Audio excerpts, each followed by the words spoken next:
and they'll be slipping in the door a few minutes later.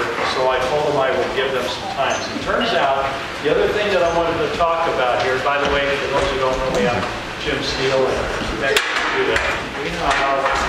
The other thing I want to talk about was the issue with paving the highway out here, the safety angle, and also the roundabout, so that you all have that information. As it turns out, Caltrans is very interested in letting us know the same things, and they happen to turn out here tonight for us. Some of them drove quite a ways to get here. So these three gentlemen, why don't you come up and introduce yourselves and have your couple minutes. No problem. Thanks, Jim. My name is Sebastian Cohen. I'm a project manager for Caltrans. I oversee the project delivery process for all projects in all of Lake County. And basically that's getting the design team, securing the funding, and then we design it, put the project out to bid, and then the contractor bids on it and bids it. And with me today is Alan Escarda. Good evening. Once the project's designed and the contractor bids on it, he's the senior engineer who, his team oversees the construction of it. So we're kind of here today to really update you on one project and tell you about two others. And the project we're going to kind of talk to you about is this roundabout at the intersection of 20 and 29. This project is going to be going to construction this season. And right here, this lucky individual gets to oversee the actual work in the field. His name is Scott. Scott Baker. Scott Baker. Scott works for Alan. They're here to kind of talk about answer any questions you have about this roundabout. We have 3 flyers over there, and one is a fact sheet that kind of tells you about this project, and the other 2 are about 2 other projects that are going to be done this season. One's a big paving project out here on 20. It starts in Nice and goes all the way to just shy of the Route 20 and 53 intersection. So it's a big stretch. We hope to, when we have meetings like this, we don't get this kind of turnout. So Jim said he was going to have a big turnout, so we kind of jumped on the opportunity to kind of tell you guys about the roundabout. I think he's going to have another meeting in a month or so, and we'll kind of update you about the paving project. That'll probably be not here in Upper Lake, but We'll work with Jim on that.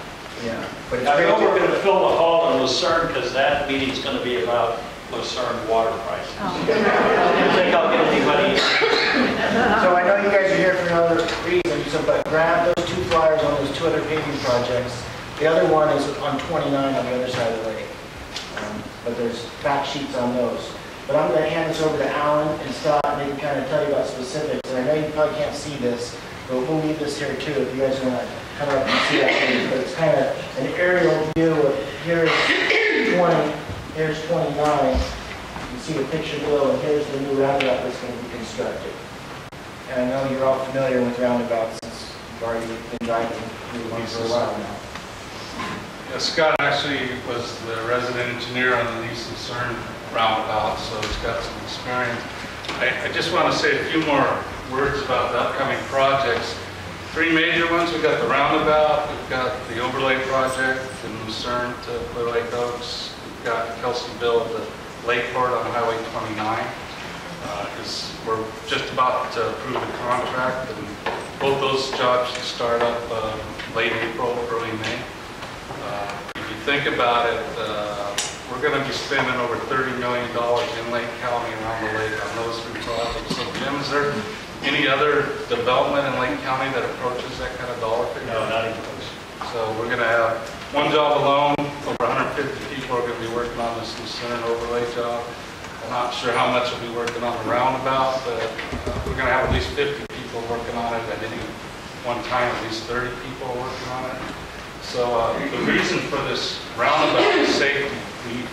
We have accidents at this intersection. The roundabout will slow people down. The intent is to get you going about 18 to 20 miles an hour when you enter the intersection.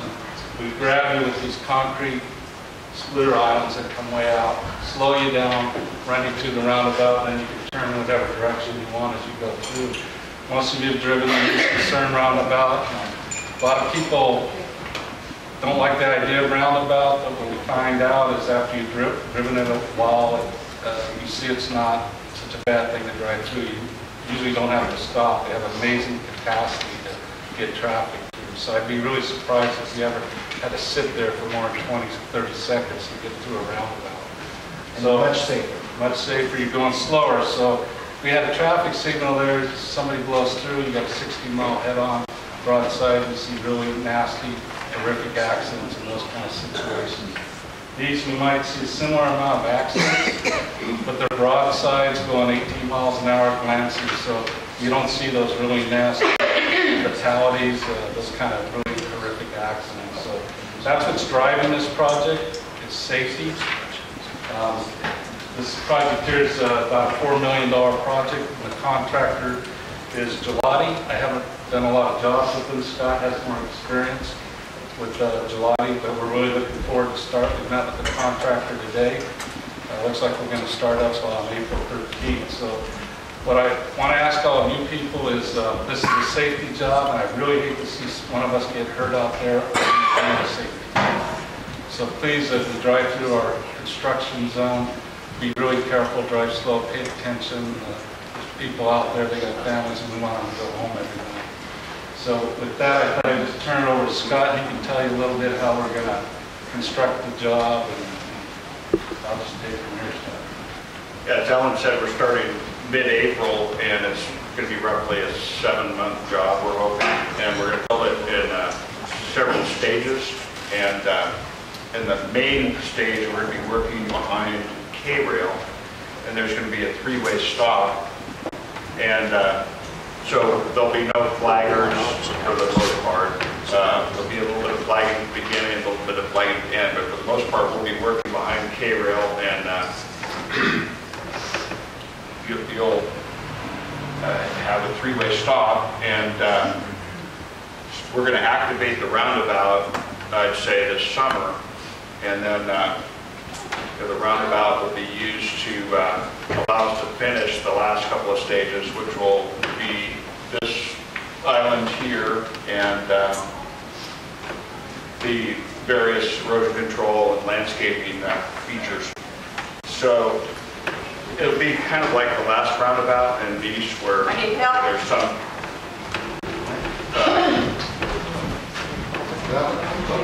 was it something I said? Plenty of help, by the way.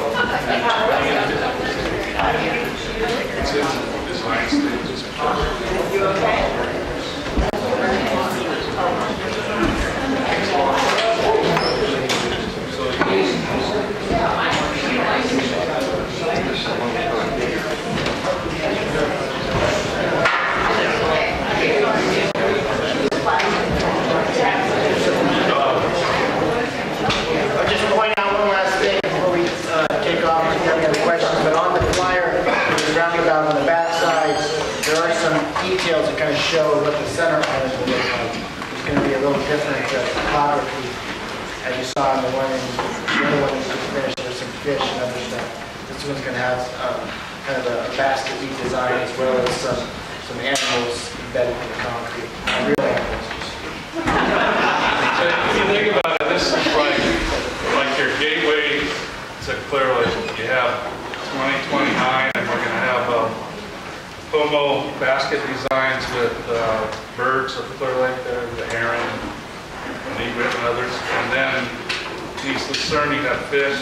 They've got another roundabout planned in 3 or 4 years at the intersection of 20 and 53, and I'm sure they'll have a similar thing. There'll be another entry point in Clear Lake. So we're trying to come up with like a gateway approach to your community. We have 2 more roundabouts in design, like Alan talked about. 2053 intersection, which is much too big. Then there's one on 29, the intersection of 29 and Hardeman Road. We have a stop sign there that kind of helps the safety problem. but we're still going to move forward with the roundabout. Those two other roundabouts, the intersection of 2053 and 29 in Hartman, are both about 3 years away from hitting the ground, being built. But we have funding, so they are going to build. So is there any questions about this roundabout? When's the completion date?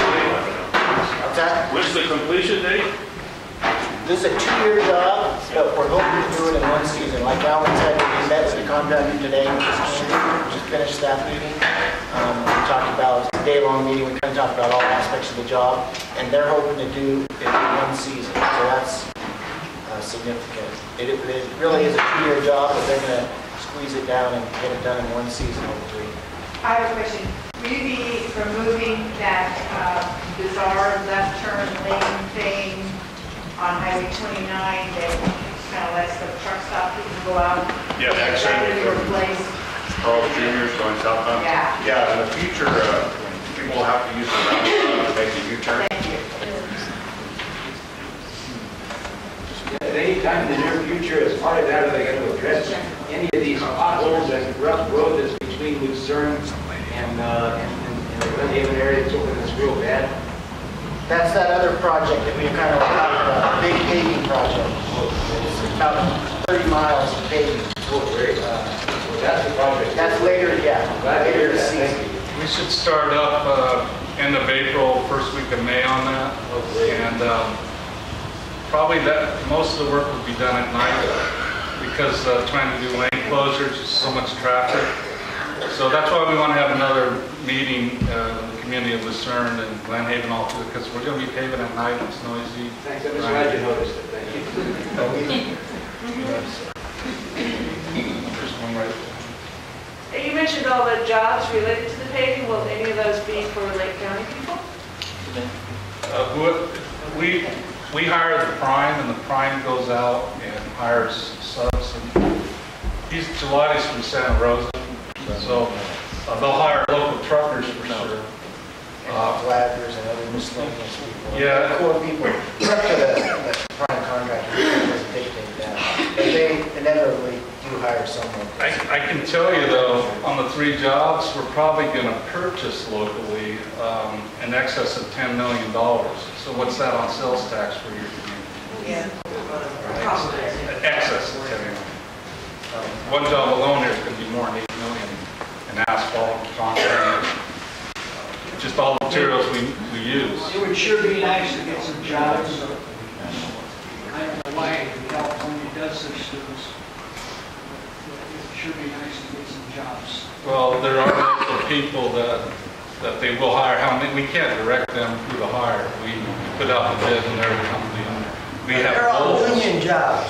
Yeah, we have goals that we set and we ask them to use small businesses and they usually have to local people. The intersection adjacent down here, Main and 20, is that going to stay the same speed limit? Anything going to change with that? Yeah, I haven't heard of any changes proposed. The only thing we're addressing, I know in the near future, is just this job in this area, this roundabout. That speed limit will most likely stay the same then after it. If you think there's a problem, let us know. Our phone numbers are on here, and we'll have our safety team do an investigation. Because it's already pretty dangerous, especially for pedestrians right here. My fear is people are going to try to make up time after slowing down for the roundabout, and it's going to make our town intersection right here even a little more dangerous. It's already bad. It's 45 miles an hour and you're just 39. A lot more pedestrians are at risk here more than down there. Not that that one's not a great idea, but I'm afraid of this one here. People want to pick up speed through it now. They already do. And they already do, yeah, they travel pretty fast. Well, hopefully we won't be much of an impact, because most of the work will be done building the roundabout behind concrete barriers, but you will not have stop signs on 20 both directions. It'll turn into three-way stop. I'm talking about when the project's done. Oh, when it's done? People trying to make up time because they think they lost it there, Well, roundabout is I'm hoping that they come through the roundabout at 20 miles an hour and the feedback, radar feedback sign right there telling them, I think that's what he's trying to say, that radar speed sign is 45 on both ends of town, should probably be 35. I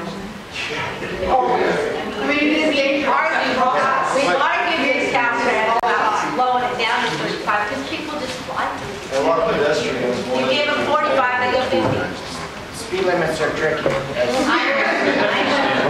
It's tied to a speed survey, there's a lot of legalese involved. But there are other measures that we can and are starting to do more of. And I will tell you that we do have a future project, we haven't talked about it today, that is looking at pedestrian issues all along the North Shore. We are doing some ADA upgrades, and so we have other projects that can add other aspects that kind of increase the safety aspect for pedestrians. As far as post-mile limits, we do speed surveys, and if there's a significant uproar, we will do another speed survey, but once you do the survey, you're kind of tied to, sometimes the speed survey ends up showing that the speed limit should be higher, and that is, Oh, but your formula is stupid. Okay. Okay. Let me just say that I sat down with these gentlemen for quite a while. We looked over safety slowdowns, that sort of thing, for the city of Lucerne, what the potential was there. And some of that stuff may be possibilities here. They was having a conversation about the speed situation here. Because there are techniques that they brought up that I didn't even know about. And I think maybe that's going to be good for us. We're a community that's strung out along the whole lakefront, and people try to get through here pretty quick. I know that what you're trying to do is you move when truck traffic got around the south end, but I wonder how much truck traffic will actually take two adverse grade hauls going around the south end, and that's been a problem in other areas. So if you do slow down with the roundabouts, maybe that's the way to go that way. Well, I tell you, it has been discovered that when you force them into the roundabout and they go through, they're a lot more likely to have you take a different exit. Because now they're in the roundabout, a lot more trucks will go out 29. Yeah. And there is a big effort underway to get more of the traffic and more of those increased capacity on the other side of it. Because you really can't do anything, we're limited on this side with the terrain and the lake right there. There's not much you can do. The highway is where it is, and you can't widen it. So on the other side, there's more we can do. So we're looking at trying to get more. So in the future, maybe we can, I'll tell you something, the roundabout that you have there with Lucerne has got one safety glitch, and that's the people coming out of the Century Market exit right onto the street, and coming out of the roundabout, they kind of back up with someone coming out of the exit. So you might want to look at that. That doesn't have quite the design, maybe it should. There's been a couple slowdowns in there already. I don't know if anyone's seen them, but we'd like to have... Leaving Century? Yeah, leaving Century and making the right turn, and then people coming off the roundabout stopping while folks are back and speeding back behind them, and then all of a sudden you got a backup, and I've had several complaints. Eastbound. I would really like you to do with this group, because these folks know this town, we know this area, and they've seen the traffic. If you came with, your set of plans and ask them whether or not there ought to be any changes, I'm sure you can't make changes to your plans, but you might be wiser about it. And definitely on the projects that are early in the project development phase, that's where we... Are we early enough for these folks to kind of look at your plan? For which project? That was the project. Oh, no. But Jim, we did have public meetings bring this up. We try to get people to come out, and only 15 or 20 would come out. So we should have a banking issue. We do have open houses. We do have open houses for these, advertising in the paper, and but once it's at this stage, contractors bid on it. We have a legal contract, so making changes. Let's give these guys a hand for showing.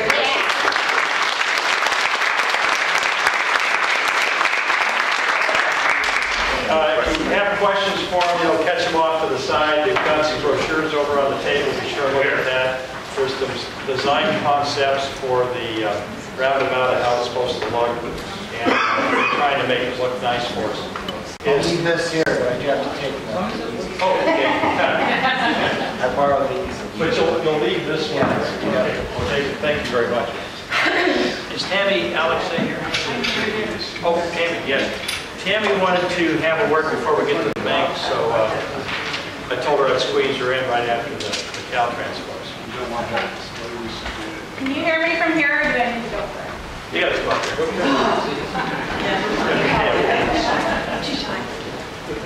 Hi, if you don't know me, I'm Tammy. I would say I lived in Upper Lake for 13 years, 14 years, Lake County 25 almost. But we are, and I'm an employee of North Coast Opportunities, and I've been a member of the Hunger Task Force since its conception, or right after, in 2000. And finally, we have brought a community garden to Lake County, or to Upper Lake, over on 2nd Street, where the old feed mill was. We're calling it the old feed mill garden. We started about a year ago. I was approached, or Hunger Task Force was approached, and they said, "Oh, can we do something with this property?" And so we were like, "Okay, let's try to get something going." And so in June, I talked to my friend that works for Upward Bound at the high school, and we got the kids out there. We got the Hunger Task Force, cleared it out, reassessed. Last week, we were able to purchase because of donations from Lori Gray with the Hunger Task Force, NCO, and Bernie and Lynn Butcher. We were able to purchase 30 sets of 4 bins. So if you do the math, that's a lot of bins that we're going to be growing in. I don't know if you've been by there and seen them. There's 15 of them there now. We're going to move the other 15 on Friday, and we're going to have a community garden in Upper Lake.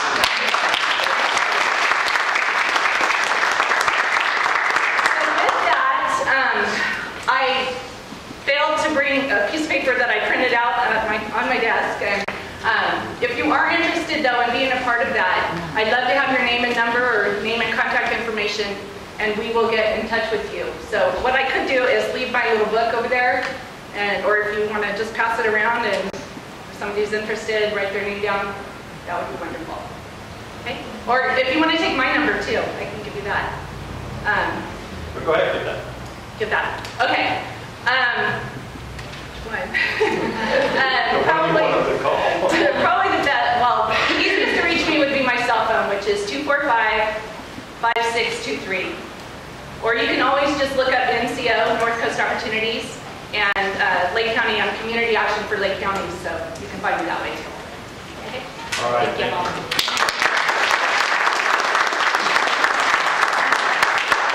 And while I still have you, so you don't leave, so I can get this announcement in as well. One of the things I want to start is, I'm calling it now, I'm looking for a name, right? Is Adopt a District. We have a lot of garbage dumped in the creeks around here. The concept is thus. We put together a group of people, volunteers, that will go out on a given day, just like they go down the highways and pick up stuff.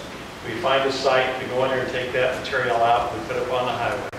And we have to come up with a fund in order to get a hauler to come pick that stuff up and take it to the dump. So by setting up a fund on the side and asking for donations to it, that money's available for that particular operation. In the city of Clear Lake, they started their little group there, and there was a donation of $10,000 by a private person that wanted to see the county clean, or the city of Clear Lake clean. We have people around here that have some money that maybe they would also put into this fund. The county might manage the fund. Right now I'm trying to work with the county to figure out whether we should be managing or how it should be managed. But we want to have an oversight on it, make sure that it gets dispersed as it should be. In fact, someone told me that they may even appropriate a certain amount of money and put in it themselves just to get it going. So with that said, the other angle to it would be to try to train people not to put the garbage in the first place.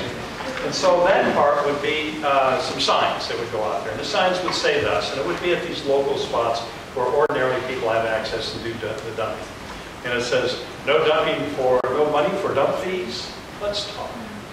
And then has the name at the bottom and a number to call, and see if we can start getting the word out that there would be money for your dump fees if you can't afford it. And I would much rather, even if someone were gaming the system, if they were taking their garbage, getting the money and taking it to the dump. But the dump told me, and I've talked to them about how they get their funding and everything, they can't support any of this. In fact, the county itself, when it goes out and collects garbage from the side of the road and puts it in their truck, they have to pay them a cross fee back to the county because of the way the thing is structured, as the state of California also. So that's the Adopt a County program. There's more to it. If we had volunteers, I believe, Lenny, we have a place to sign up right over there. And Lenny Matthews, for those who don't know, has been helping me out. And she's the person that is trying to get volunteers for this, and she'll probably be running most of it. So yes, ma'am. Have you had a conversation with the Upper Lake Como environmental director? Because Paula Britton, she already does a lot of that. I know there's a lot of volunteers. So I was thinking maybe you could coordinate with her. We're actually going to try to coordinate with not only the tribes who have been very, very easy to work with, they've been great, but the city of Clear Lake and the other districts. We want this countywide, not just over here. And there's already interest in the other districts to follow the pack. The people who are ahead of us a little bit, and they should have all the credit for this, are the folks over in the city of Clear Lake. They're doing a marvelous job over there. And I happened to just run into them while I was scouting out some garbage that was on the side of the road, and people were out there picking it up and said, all right, who are you and how'd you get here? Because, man, do I have a bunch of problems over on my side. So I spent a day with them picking up garbage, and we were exchanged information. That group came over to District 3 side. They were from the city of Clear Lake and helped me for a couple of days picking up garbage and getting it done. And it made a great improvement. And somebody called me and said, you know what? That garbage has been there almost 10 years, and all of a sudden it's gone. It lays out there for a long time. I learned something about those little baby diaper things, too. Didn't look good. I think I washed my hands 100 times. But anyway, it's 6:30 and my people are here, the folks that I was waiting for. And here's the situation with the bank. When banks move, they have banking regulations that are oversight the banks move, because if they leave a community, the entire community can suffer.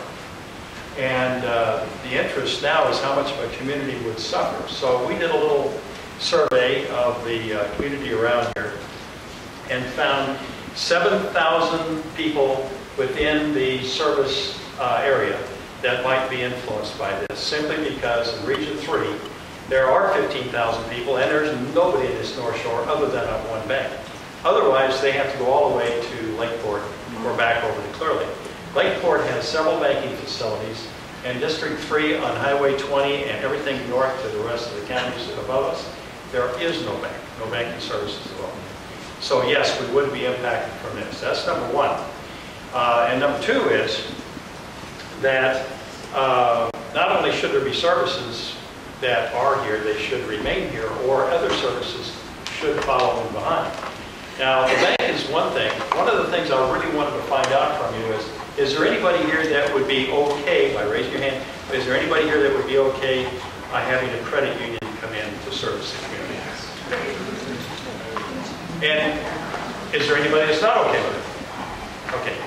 Now, in the credit union, the way that they drive their business is by providing service to the members through member one free checking, that sort of thing. But they have to make their dollars through giving out loans. The loans come in, and then the bank, or the other people go into savings. They use that money, and the whole thing circulates. How many people here would have car loans, small business loans, any kind of loans that they would pass through a credit union if one were located locally? There are some. In fact, quite a few. Yes. Well, I understand what you're trying to do with the credit unions, and I do business with a credit union. I mean, if you only did banking at the Westamerica, you were kind of foolish anyway, because if you do any traveling, you know that Westamerica doesn't go much further than these few counties here. We understand that credit unions are great. We don't want the Westamerica branch to close down, is what we're here for. Yeah. I don't know about anybody else, but that's what I want to hear. I already know about credit unions, sir. Okay, that's fine. I'm just asking business things, and here's the reason why. If Westamerica has already made the decision to leave, maybe it's going to just leave. And if they do, and they want to leave something behind, they may have to negotiate with somebody else coming in order to provide that service. They're a very large corporation, and they've made their business decisions. In fact, when this happened, and I heard about it, I didn't go to Westamerica to talk to them, I went to the banking commission. Because the banking commission is the one that's really going to control the situation.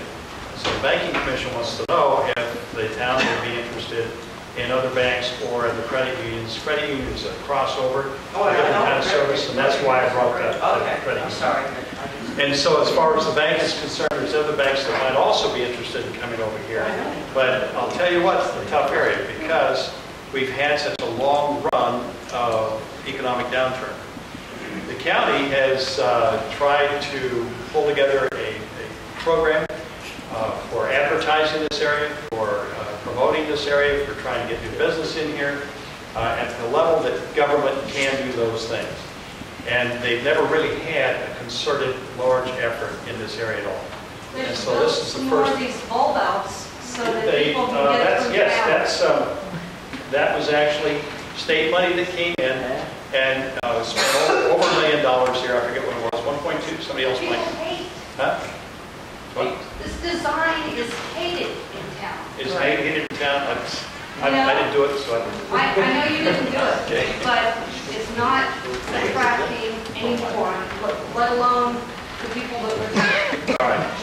The sad thing about it all is that we're a small community, and people love this community. And the way, it's like these banks, if these people could afford, what I'm saying, and they had all this money, this bank would be more than interested, and this is about money. It's not, what's sad about it, it's not about, these banks don't give a darn about our community and the effect that it's going. There's a lot of senior citizens here that can't afford to go to Lakeport or whatever. It's going to cost them $10 just to get to Lakeport. That's $10 that they already have to struggle to save to pay their PG&E and their water or whatever. And this is about our community. And I mean, because America, do they care about the community? No. And I mean, these communities have made Westamerica. They started with peanuts. And now that they're a large banking system, because there isn't enough money here, well, let's just leave Upper Lake. Who gives a darn about Upper Lake? And, these companies shouldn't be allowed to do that to these communities. I mean, they want to keep the bank. They don't want to let another bank come in here. And, I mean, that's pretty much telling the bank, Upper Lake community area or LARSON or whatever, just pretty much tipping you and, who cares? Well, like I said, there's a lot of seniors, a lot of people that I know here in this community that can't afford to go anywhere else. And because they don't have $1 million to put in that damn bank, the bank is saying, well, so what? We're leaving. And that's, this is what we're trying to figure out in this community, that they're going to leave this community high and dry. If every person in here had $1 million to put in that damn bank, they would not be leaving. But that's not the case. All right, let's hear a round of who agrees with that.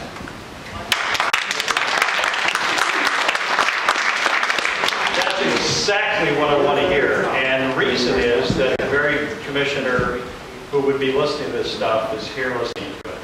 So let me hear how it would affect your community if this bank were to leave, because that's who we got to talk to as the banking commissioner and try to get some follow-in behind this bank if they leave, and to get them to stay if in fact we get them to stay.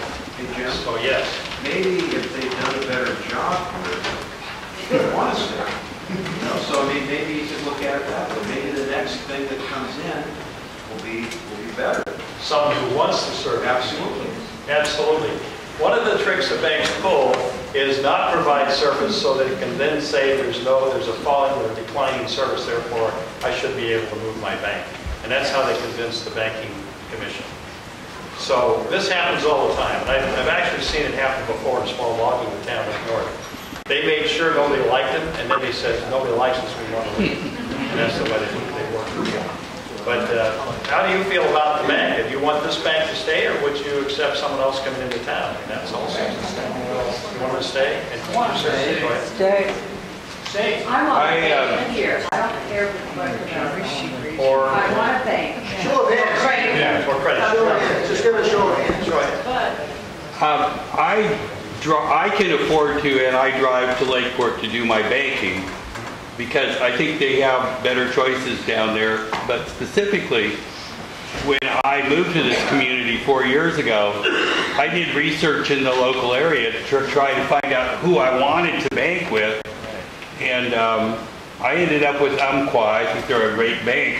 it would be really nice if somebody like that would come into town, because then I wouldn't drive to Lakeport to do my banking. Yes, ma'am. I disagree with that comment because I've been in Lake County a long time, and Lake Community Bank used to be where Umpqua now is. They also did small town banking services. They encouraged people to keep their money in the communities. They gave local loans. They were bought out, taken over, whatever the case may be, by Umpqua, who is now being bought up by Sterling Bank, whoever that is. I have an account there. I have an account at Westamerica here. I prefer to bank here because it's stable. I know who I'm banking with, and I know the people I'm banking with when I walk in the door over there, and they know who I am and their service, and they've done their part just in the recent past about promoting, you know, new credit cards and putting that out there, and they've had financial advisors who have come in the bank to try and help people through this bank. So I feel Westamerica should stay, or We should put pressure on Westamerica to stay. Yes. My opinion on this thing, the Westamerica Bank, is that it's been the centerpiece of this town for years. They're directly involved in Wild West Day. They're the ones that got the Christmas light parade started. They're involved with the high school and everything else. And if they disappear, all these other organizations are going to be struggling a little more just to try to put these things together.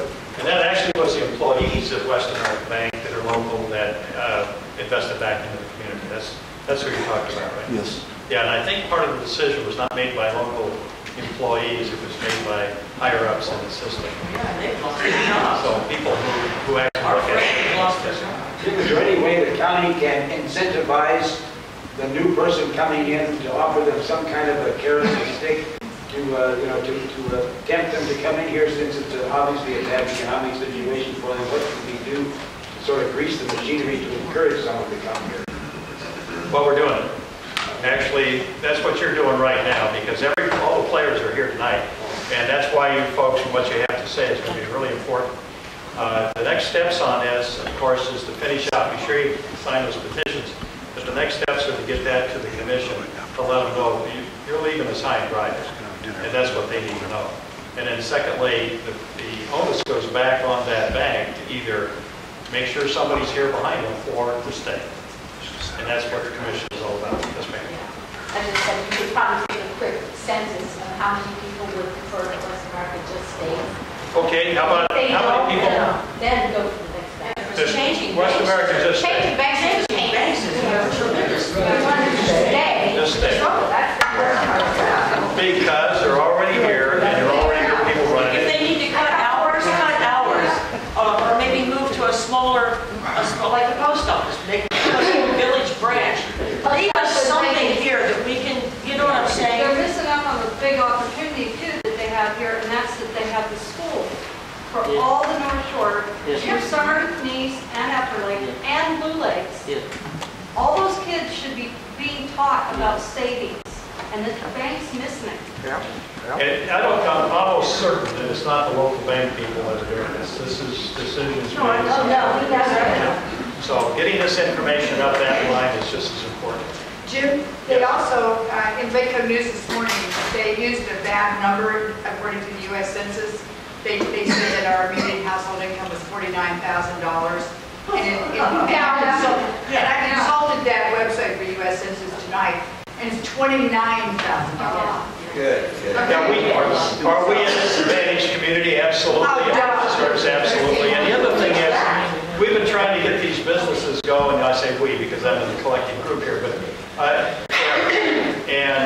the downturn in the economy has really crippled this town. That whole idea of making a design out here to upgrade the look of the street to get the businesses going apparently is not well received. I didn't realize that actually.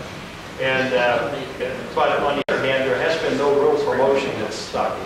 The county is working on that. This is not real government action. Government doesn't do very well in business, but they are trying their best at the promotional side and actually hired a professional to come in on a 900-hour Jack Long. And he's just an amazing guy. He seems to know where all the bodies are buried and stuff. one of the things I'm trying to work on is the holiday harbor. And to get somebody that comes in, to come in and actually run some venue there and get some tax dollars coming into that. And so that business, if it gets going, will be one that can be serviced by WorldMark. WorldMark people brings people in from all over the world. We went over to talk to them. It turned out that they had hardly anything for their customers to do. We said, holy cow, what if we brought you some guides and some information, people who then had jobs to say, if you want to go look at birds, I'm your guide for the day. Something like that, if you want to go hiking, I'm your venue guide for the day. What if we did that? They said, absolutely, they would like to look at that. So that's something I want to work on as a program, to build up a community-based guide service for taking these folks out to see the top of Mount Canocti, for visiting the Canocti Regional Trail Program. If you don't know about is trails that have been put together by the county that have a map to it where you can either go by yourself or with a guide and see some absolutely fantastic views. You know, I've been on the... Huh? Around the wrong side of the lake. Yeah, on the wrong side of the lake. Upper Lake, yeah. That's what I'm talking about. It's all the same. It's all the same. It is all the same. It is all the same. You know, before the visitor center in Lucerne was closed, they had maps of all those local trails. You know, you can get all that information there, and I don't know where it is now, waiting for some kiosks. Yeah, they're waiting for kiosks. I wish I were earlier in the conversation about the kiosks because I have a different view about that. I like to have one-on-one. There is an ambassadors program that the county's trying to launch. The ambassadors program is taking people who are in businesses and training them as to what the advantages of recreation and being a destination economy here in Lake County is all about, so that your employees that meet with folks who come into the community will have someone that actually knows the whole community. So you could locate that inside the bank, and the bank would stay here. You could locate that a lot of places. Everybody that has a business can have that. In fact, that's the perfect comment, because everybody who has a business that is trying to promote Lake County economy can send someone to a place where the classroom exercise will be to teach them these things, and those students then go out in and experience a lot of this stuff themselves on a first-hand basis. So that ambassador program is now underway, and it's supposed to be up and running by July, I believe, of this year. Yes, ma'am, in that. I know you kind of moved on a little bit, but the banking thing, I'm still kind of thinking about this. The banking thing is one of the reasons I'm here. Okay, I know about the trails, and I'm not in the tourist industry or anything like that. I'm retired. You know, back in the old days, it was the post office that did small town banking, because there weren't banks on every street corner or in little small communities. So why don't they? It looks like we might even be losing our post office here sometime in the future. I'm not saying in the near future, but they're definitely going to cut hours, just like everything else that's done around here. But why don't they? If the banking commissioner you said is here, is he going to speak to us, or is he going to give us any ideas? Is this person here? The banking, yeah. Or is he hiding? Jim? I'd like to say something unique in that our bank here, when someone will drive up an elderly person, maybe somebody else is driving for them, one of the tellers comes out and they do the banking right there at the car for them. See, they can't make it up for some kind of disability. Here's the thing about the bank. I actually have never heard why it is that they're leaving, what their business plan is, because they have no obligation to talk to anyone. In fact, did not talk to anyone. This decision came up, and then it was announced because the rules said they had to announce it. And then we had to mobilize in a very quick way and take something back to the commission. That was the only avenue left to us. So that's what we did. And then that spurred the interest in trying to say to the bank that, no, you're leaving this number of people behind. But I wanted to have a town hall with the people that would be left behind so those folks could hear it. So the information that you're giving forward and comment is going to be in that letter. And I'll tell you, those petitions are super important. because they do have to listen not only to you, but clearly you have an advantage being a disadvantaged community from the standpoint of the lower income levels. So there are laws that protect from the kind of thing that's going on. And so this is extremely important to hear this kind of support for you. So that was the main reason for this tonight. If you want the bank to stay, we tell them, hey, keep the bank. But the bank, if they want to leave, they have to just solve these certain rules. And one of them is they have to make sure that their service is left behind. Isn't, Jim, the business model of a credit union more liberal lending? It's more of a member thing? And they're required to loan out a bigger percentage of what they have? Isn't that kind of the model over a bank? I just happened to get a nod from the guy who is the head of Mendel Lake Credit Union. He's driven over here with you. I would like to speak to that. This is Randy.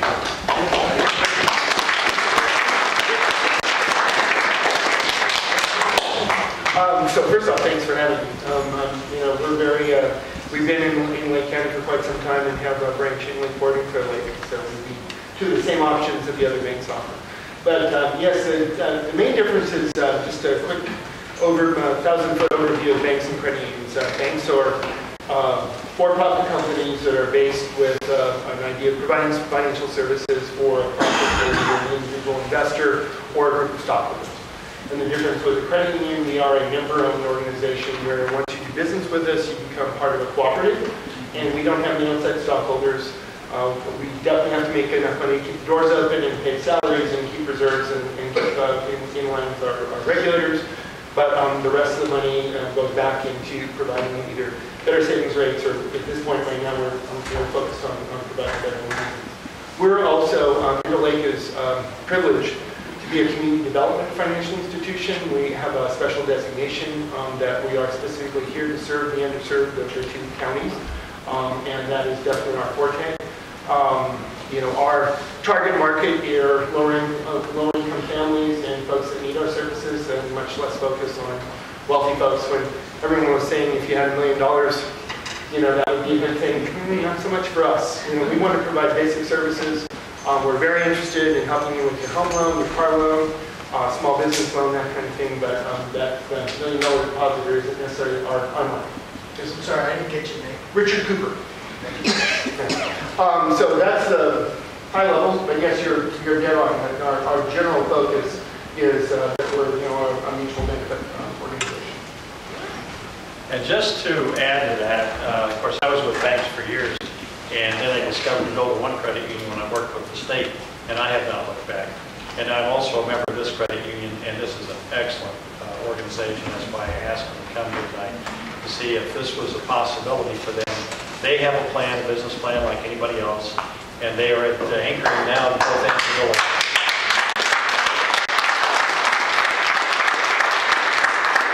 And I explained just how much of a lack of service we had over here, and that we needed someone that actually had us, our back, that could deal with us at our level and work with us, and that's what they do. So I asked him, he came all the way from Guy just to talk to us about that.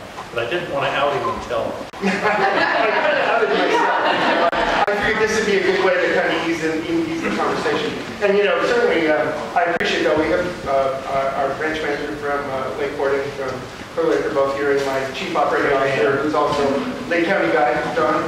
John, raise your hand. Raise your hand. Okay, now you figure. We're very focused on.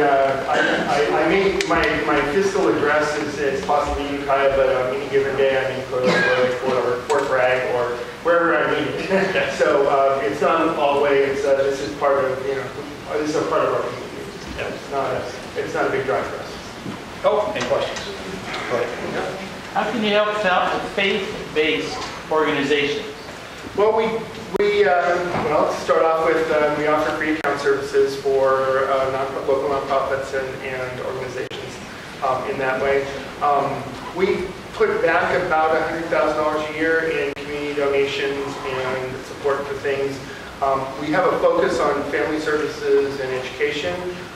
Several people mentioned financial literacy, and that's one of our big goals. We do work with the high schools as well as a variety of the elementary schools. Your program for your safety school is at Paris?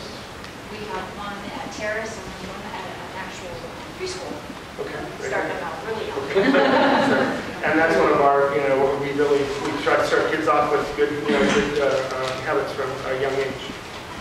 I saw a hand back there. Yeah. If you are in Lakeport, correct, and Clear Lake, would you consider an office here in Upper Lake as being a good opportunity between the two, or maybe a little oversaturation, or how would you look at that? And if there was a bank that came in and you were providing similar services in this same community, which would be, I guess, wonderful for us because we have choices, would that still interest you? Well, I'm one person, I report, one of the joys of being the CEO is that you think you get to be the boss, and I actually report to a 9-member volunteer board of directors. So those are the guys that would make the decision about this process. It needs to make economic sense, and again, our focus is on loan production, and that's what pays and keeps the doors open in a branch. Much less focus on the big deposits and that kind of thing. Obviously, though, people with checking accounts and active debit cards and credit card use and that kind of thing, all those help to keep the lights on. And so it's a matter of looking to see what the potential is, and then certainly your interest, the interest of our regulators and a variety of other folks can certainly help encourage our board to make a decision that would be in that favor. We are in communities in the other 4 offices where we have, ironically, we have an UMCO branch as a good example. It is a great bank in many ways. There's an UMCO branch next door to our Lakeport office. They're across the street from us in Ukiah, and they're down the street from us in Clear Lake. We compete with Savings Bank in every location except Clear Lake. There's a lot of room for a variety. This is my 40th year in credit union services, and I've never worked for a place that could be all things to all people all the time. And so I think choice is a good thing. And community banks in particular, I'm a big proponent of them. I think they're a wonderful addition to any community. It takes a village quite often to do any projects. Everything in banking is scale. One of the things I always like to talk about is we're a medium-sized credit union in today's market. We're $200 million in assets, plus or minus, and serve about 26,000 members. Savings Bank, just as to throw out a number, is just under $1 billion in assets. Our friends at Redwood Credit Union, which are in Mendocino County and around here, they're $2.5 billion in assets. So, you can see the progression. And then if we want to really talk about the scary ones, Wells Fargo and B of A are at the $2 trillion level these days. So, definitely outside of our scale. But every community needs some portion of what those kind of banks offer, and it's a good idea to have as many as the community will support. I see a question back there. Thank you for the description of what credit unions are about. I'm curious about the presence of multiple officers from the bank here tonight, pardon me, the credit union here tonight. So my question is Mendo Lake sincerely evaluating Upper Lake as a possible location for a branch? We're do our best to be responsive to community needs, and again, I have to be very careful because I'm not the board of directors. But certainly, obviously, that the 4 of us here, we heard that the community was concerned. Kim from our Lakeport office had been around and talked to many of the businesses in the community, and certainly she'd heard that there was a concern about the lack of service, and so that's what we're here. So that's a yes? That's the first step. It's a kind of a yes. And the reason is because he's got other bosses. But one of the things that we would have to do is make a survey of what those services would be, find some way to do that, and make sure that they get that information to the board of directors. And to the extent that the county can facilitate that, you bet, we're going to be all over that. And I want to be clear, I'm not trying to be evasive. Like just like I said, I'm not in a position to be the final say. This is not my organization. Like I said, we're owned by our members, and what we need to, anytime we make any kind of plans for expansion or whatever, we have to look and see how that affects our entire membership. I served on a board once for a credit union, and I will tell you, it's an eye-opener. Good volunteers are hard to come by. It's an eye-opener. Right here. Yeah, just a quick question. If your folks did come in here, would you be able to assume the whole existing bank building, or would your idea be a more scaled down type office for yourself? That's where we need to get down and look at what services are really needed by the community. I think that These days, a lot of things are, we're looking to try to be as electronic as possible with a lot of things. A lot of one of the problems being a smaller institution is we have members who want to access the credit union on their cell phone, and we have members who want to come down and sit and talk about their grandchildren and spend a good portion of their day. And we have to figure out a way to make sure we meet the needs of that whole range of folks. So I'm going to assume that your community includes a few of each one of those people. We need to take a look and see what the real needs were here before we make any decisions on what we're going to do. And just thank you for coming here to explore possibilities. Thank you. Just for information, the bank is owned by a holding company, and the same holding company owns the bank building. So we have a ways to go before we could actually get them back. Right here. I already bank with you, and if you're taking a casual survey, I encourage you to come to Upper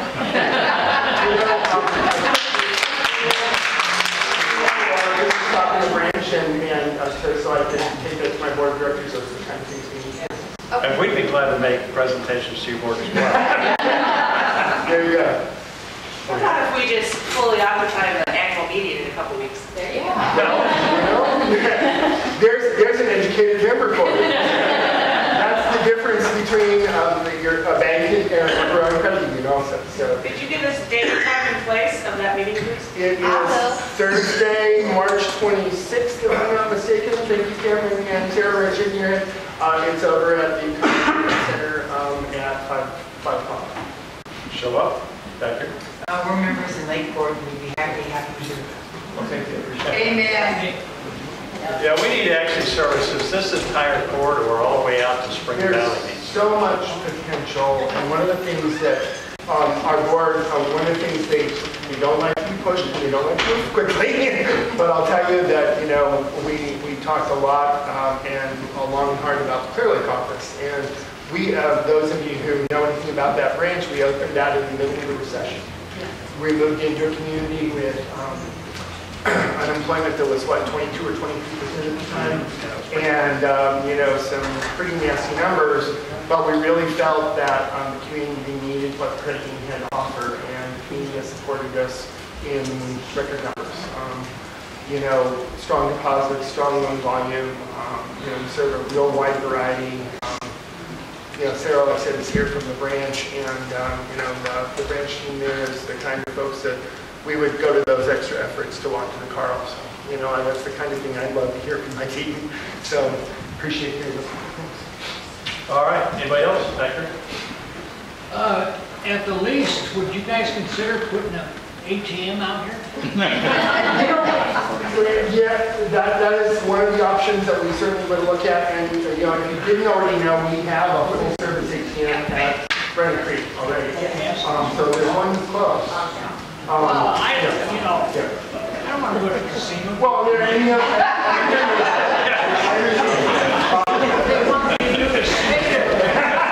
we don't want to do that, but to try to trade with us. We got a gas station. We got a gas station right down at the end. We got a post office. I don't know where we're good friends with the folks at the Common and the Blue Wing and a variety of places. I think that there's obviously a lot of places that we could provide that kind of service. So we're going to stay with this for quite a while and see if we can convince them of it. I have just one more. Yes. If they were meant to, like credit union was to come in, would they purchase the building to keep the location? Is that a possibility? That's a possibility. So that would make if it was that's kind of a minor concern to the service. But with the amount of real estate that's available on the main street here, I'm sure we could find a good location. One of the things I was concerned about, you mentioned your traffic bumps and things like that. Parking is always something that makes or breaks a financial institution. We want to make sure that we've got real convenient parking. Nobody wants to walk, even a block in the rain when there's, especially in a small town. Right here. Much like another Scotts Valley did in Siskiyou County in the late 70s, 80s, primary farmers and investors, we did our own credit union. I propose we do Lakeside Credit Union, where we know the neighbors are going to move out. We don't think we have enough millionaire and equity in this county to do our own credit union. Come on, people.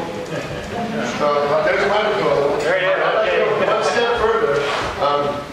10 questions with Jim Steele, County Supervisor. Number 7. So in your first couple of months, what has been your been the biggest issues. And when the first new problems come up, like the Westamerica Bank in Upper Lake, and that's a social justice issue. The water rates in Lucerne, that's part of social justice.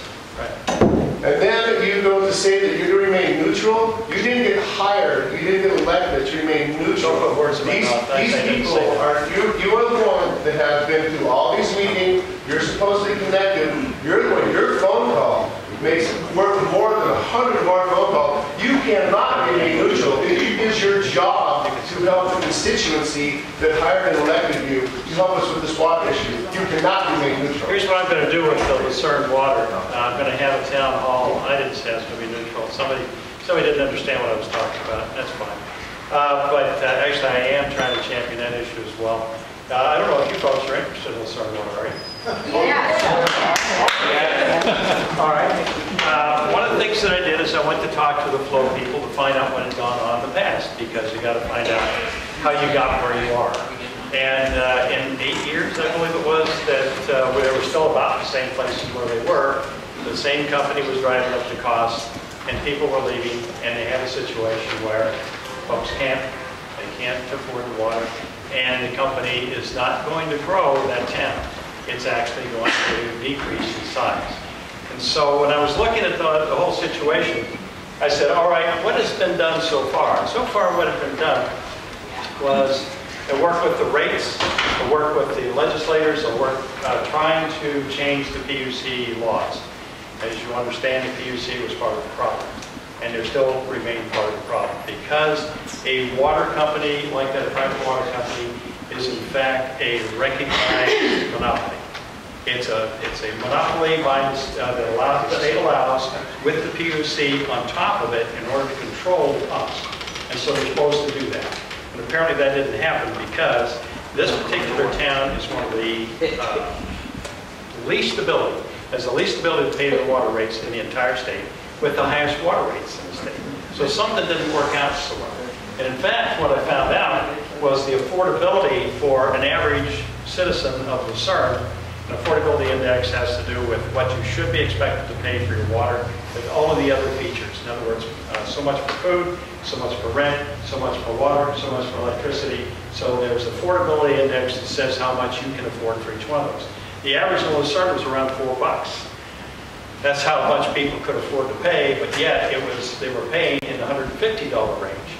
And so that's how far askewed it was. Now, how did it happen that we got to that point? I says, now something's really wrong here, and how can I solve it? I found that there was a missing step in the entire process. There were people that wanted to go right to the condemnation route. One thing a lot of folks don't realize, that when you're elected supervisor, there's 296 supervisors in the state. Not one of them has any power. There's no power in the supervisorial position. You have to have two other people agree with you, and there has to be a program. And those other two people have to, or want to be looking at you from the standpoint of their district. Not your district so much, but the whole county and their district for sure, because that's where they have their experience. They have their experience in their district. I have my experience in my district. When they bring something to me, I listen to see how I can help and how I understand their position. The same comes back the other way. What they would have to agree with is for the county to assume a huge liability for to buy out a company who might not want to sell, and a condemnation route. And one of the things I looked in the history of the condemnation was that all they had to do was put their lawyer on this, which the ratepayers pay for, and then we'd have to put our lawyers on it, which the taxpayers pay for, and go into the judicial system that takes years to get through if they don't want to sell it. So I thought, I wonder what the heck the next step is here. So I'll bet you that nobody's actually talked to the company about it. Because in company, this is my experience in working with companies being on the middle side. That's where you take a position. Look, you've got a situation here with your company. You've got a customer over here. I'd like to talk to you about what you're doing. And that's the position I took when I said, look, your company is a darling company traded on the New York Stock Exchange. You're a Madison Avenue company. You've got outfits all over the place. And one of the things that's going to happen to you in this situation is with this town that you happen to own, is this town can't afford you, and you're going to dry it up. You're going to have a town, an ownership in your portfolio that doesn't belong in your portfolio. You bought the wrong town. This town can't afford you. San Jose can afford you. San Jose can afford you. Let me give it my time, and I'll let you have yours. San Jose can afford you. Other places can afford you, but this town can't. Here's what happened in the timber industry when I saw the same situation. When the folks said, we don't want you to cut trees and ruin our wildlife, the timber industry didn't listen. They didn't listen, and there was a lot of fighting between them. This went on for years. What happened was hundreds of rules that actually controlled the timber industry. And the costs went up, until the timber industry got something they didn't want to have, and that was rules that actually ran them almost out of the state. So I pointed it out to the company. You picked the wrong town to buy. They can't afford you. If you'd like to divest yourself of this particular town, which they can't afford you, you can't afford them, because they're going to continue to put pressure on you. They're the darling, the poster child of who you don't want, because they're going to start forcing rules on the PUC. This is what I told them straight across to their face. So I will work with you from this position, not of animosity, not from the standpoint of being adversarial. I'll work with you to see if I can get the county to take that particular town off your hands. We can get a third party to look at the assets. I'm already working on trying to find the money to make that happen. We get a third party to look at the assets that we can both agree with, that neither one will have any control over. And once that position of how much that town is really worth in assets, then I will see whether or not we can swing the deal. But I have to bring 2 more supervisors onto my side, and there has to be a deal for them to actually vote for it. And they said, we'll take it back and talk about it. So I'm going to have a town hall, try to get as many of the town folks in there. They're all kind of wiped out on this thing. It's been a long haul for them. And I'm kind of a new guy on the block. I handle things a little differently. So I'm going to try to get them in there, bring their problems again. Let's have a town hall meeting. I will have the regulators that will cause the issue to happen for that company will also be in the room, so that everybody starts getting the information about what's going on, including the companies, so they can see the temper of the issue. They weren't involved in any of the town halls. It was the PUC that was involved, CPUC. That's where the hearings was. The local people that were there from the company were local people from the county. That was not people to make the decisions downtown in San Jose. That's who I had sitting in front of me, where the folks come down and tell me what a good company they were. I says, boy, you guys are a really good company. They were there early on. They were at the town hall meeting early on. The people from San Jose? Yes, sir. Oh, okay. And you know, Jim, it's not like they didn't know what they were doing in the community. You said that, you know, you acted like they didn't know. They know. I mean, if I go to break into somebody's house, wait a minute. I mean, you know, the people are still, they're charging them $100 for stamp work. My mouth. What I'm trying to say is no one ever talked to them straight about having the wrong town in their portfolio. But they knew they knew the money they were taking, and they knew the wrong they were doing to the community. I mean, they're not just doing it to 1 or 2 people. They're doing it to 1,000 people. How could they not know what they're doing with those rates to those people? The state, and all of the state has not actually created a problem for them. I want to make Lucerne the problem for them because it's the poster child for who they should not have to report. If I can work with them on a one-to-one basis to sell it, no one's ever taken a step. If they refuse, let's go after the step. Let's say they say, take a hike, Steele. We're going to go ahead and do this anyway. Now I can go back to the other 2 supervisors, whoever they are, and say, look what that company's done. They have taken an adversarial role. And now it's up to the county to either take our adversarial role or go to the state and find a heavier gun. But I can't do that unless I made the offer, and that's what I've started to do. So no, I'm not in a neutral position at all. What I am is in the position of the step that needs to be taken before you go to the next one. And that's what I want to do, is make sure those guys have a chance to divest and get rid of us. So that's just something I learned working in a different arena. I know that step's got to be taken, so that's what I'm doing.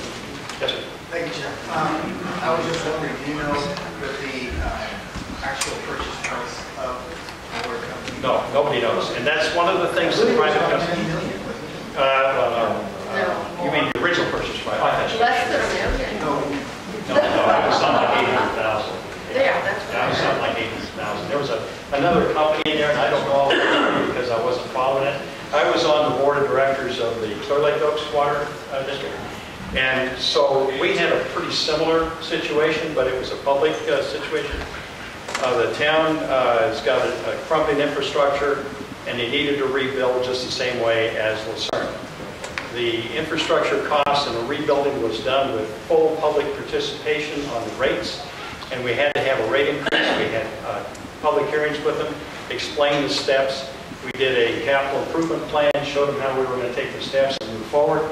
We went ahead and raised the rates something like $8 a month, and we went ahead with the borrowing and the rest of it, and the steps were taken so that it actually came in a nice, organized way. There's another step that they're taking over there. I'm not on the board, obviously, now because you can't be on two of them. But another step that we'd set up at the time was to try to acquire the Paradise Valley, Paradise Cove area and have a pipe link up the two. Because the only way that these companies can really rebuild their infrastructure is to have a growth hookup plan with extra money coming in. And it meant about $1.5 million new dollars coming back into the district. So that's now moving forward. We're starting that hookup. And they also have a higher base rate folks that can pay money and actually serve on the board. A lot of folks don't want to serve on a board. It's really hard to get volunteers to serve on a board, particularly people that know technical things and can make technical decisions. It takes a long time to figure it all out. So this brought a whole new cadre of folks in. So that was the public side of the issue. Over in LARSON, private company had a whole different model. They're covered by the fact that they can say, we want to fix the treatment plant, and we're going to go out to bid for that. And it can be any bid you want, because they'll go back to the PUC and say, we need a rate increase for that particular bid. And they went to something like 4 bids, and they finally picked one. And all of the bids cost them money, but all of it was paid by the ratepayers. The story behind this thing is amazing. Now, I got an additional plan. If the county can take over that, I've got a plan for build-out and lowering rates far down the future. It has to do with the fact that public-owned water companies, public-owned water districts have a different way of funding. So that is more of the model of the Clear Lake Oaks situation. So we turned the Clear Lake Oaks around in 2 years. It was going bankrupt. It took 2 years to put it back on a line for where they were actually in the situation where they are now. They're going to be making money. They built out their reserves. It was down to $200,000. It's approaching $1 million. And they're doing the hookup, and they're actually getting they've improved their bond structure, their loan structure, so that the state can come over and work with them. So a lot of these things are very, very long range, and it takes a complete package. I think she's... Yep. Where does the water in Clear Lake Oaks come from? Is it raw water, or is it drawn from the lake? Lake, same kind of water. It's a lake. Yeah, in fact, Clear Lake Oaks is at the dirtiest end of the lake, and it has the cleanest water in the county. Hey, Jim, maybe if they talk to Michelle, she runs the water company here in Upper Lake, and everybody's well satisfied. We've got the lowest, one of the lowest water rates. She's managed to put new tank here in Upper Lake, and I believe that she's probably got money, ahead. I don't just understand where LARSON is in the situation they're in, and saying that nobody knew, she doesn't want to put y'all for her community. We don't have to treat our water, we don't pull it. Right, but I mean, you know what I'm saying, but still, there's still revenue and cost that she provides, and she still holds the books very well. I mean, the people in LARSON, it's just ridiculous what's happening to them. Talking about Well, I'll tell you something about this that really confounds it. Being an American and American companies and private rights and all that sort of thing, that plays into it. It really does. And for the public to take over a private company holding is a big deal. You've got to be very careful about how you approach that, because then you're spending government funds, taxpayer funds, to take over something away from a private company, and it has a bad look to it just across the board, and can be very expensive. And you're going to wind up buying something that you're going to own that's going to be very expensive to fix and to pay for.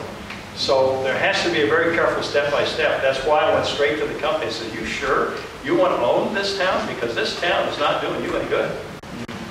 And now they need to actually make that decision. So now the next step for me after the town hall, and I get to the state level people in and all that sort of thing, the next step for me will be to go down to the company and talk to their stockholders, talk to the board, and say, look, maybe we can do something. I cannot represent the power to represent the county.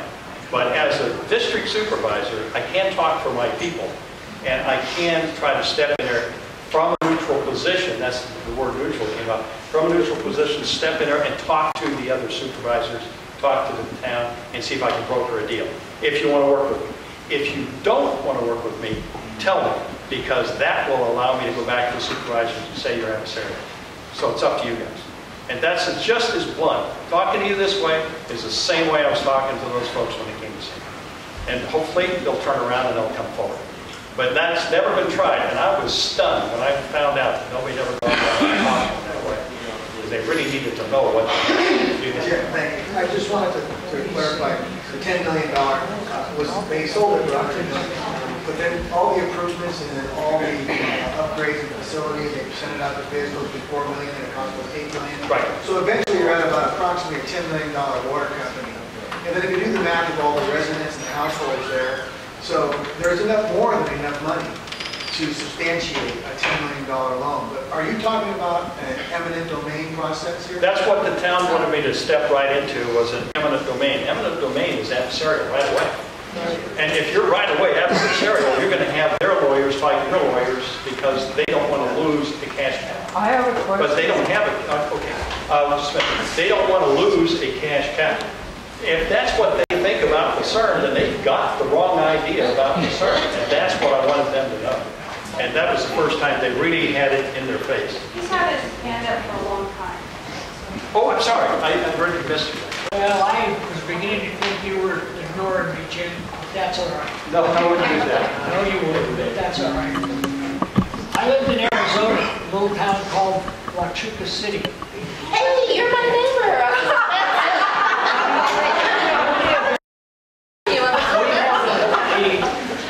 A water company that had like 36 lots on it.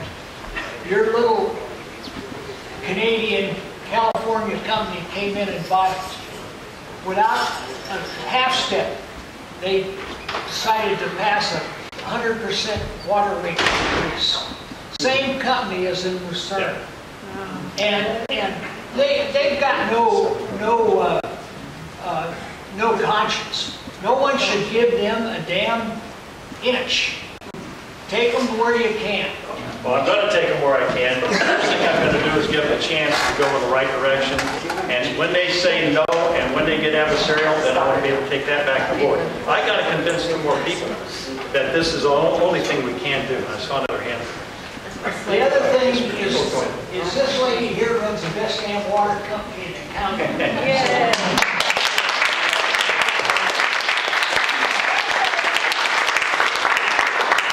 You know, that's another option. Actually, I don't want to spill all my beans here, but there's a way to lower that rate pretty quick. If there's a lot of ways. Well, I have a question, and my question has always been if it's an adversarial situation between the residents of Lucerne and that private water company, or if that exists anywhere around the lake, why can't we just buy stocks from the whole town and have a controlling interest?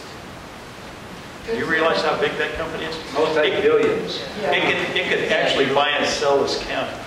Crowdfunded to $15 billion. Access the internet to help people. It's a big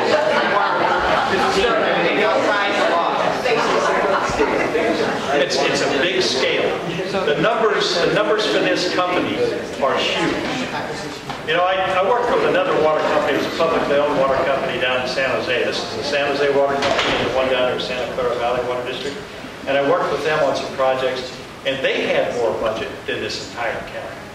These water companies are big, and they have a guaranteed income because they're a guaranteed monopoly. And the PUC system is broken, clear and simple. And they're guaranteed a profit of close close to 10%, I think it's 9.8 or something, in this kind of atmosphere. So it's amazing. And so everything that they put in a structure, they get a profit on top of it. So it's a built-in system where the more they put in, the more they spend, the more profit they get. It's just a bad system for us. So we got to do the first step, and the first step is to say, look, you guys shouldn't be owning us.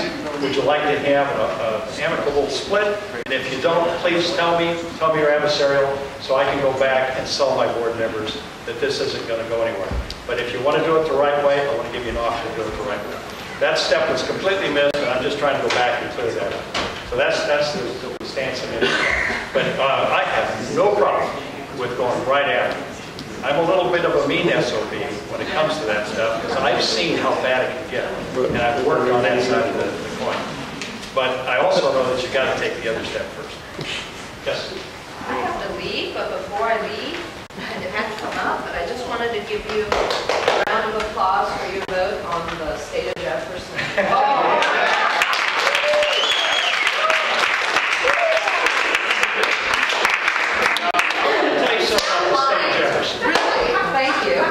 Thank you very much for that. I want to tell you something about the state of Jefferson. Jefferson loved the town hall, and we are in a town hall. And I think that's great. Jefferson is really trying to underscore a problem with this state. And they make a good case. There's been 220 motions to try to break this state up since it's been a state. If you go back and look at those moves to break this state up, you think they're silly now because the state has changed so much since that time. That's silly for the same reason. Because with two moves, I had 30 years in government, working for them, and I kind of see where the underbelly is on it. With two moves, you could solve this whole thing. And we'd be getting the representation we need. And so I'm going to be talking about that. You don't want to hear it tonight. It's going to take too long. But it basically goes to two things. One of them is you have to go back to the original ruling that doesn't allow California to organize itself like the federal government. And that today is a different ruling under a different court system, and you could actually challenge that today. I think you could win on reversing that, so that we could organize ourselves in the Senate on a geographical basis and in the Assembly on the population basis. I think you could challenge that. The second thing is, just this short version of it is, the way that it's set up with the state government, on the executive side with the regulatory agencies. Who loves a regulatory agency? Not one of the 58 counties. And I've been talking to the supervisors. I think you can get this vote through. If you made just the regulators of the state government have to go through the counties to get concurrence, to operate on their regulations, so that the county government has to be in concurrence, just like the federal government does to get the states to do it the way they want. That means bring the money when you bring the rule.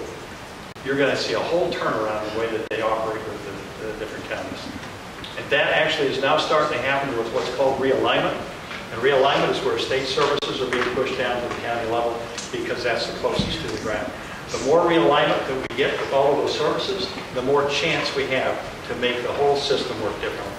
And so I see going forward, you can have a better state of California by working within it than you can by splitting off from it. Why would you want to leave the 7th or 6th largest economy in the world in order to be the poorest state in the universe? I just don't understand the part. Don't you? Would have a whole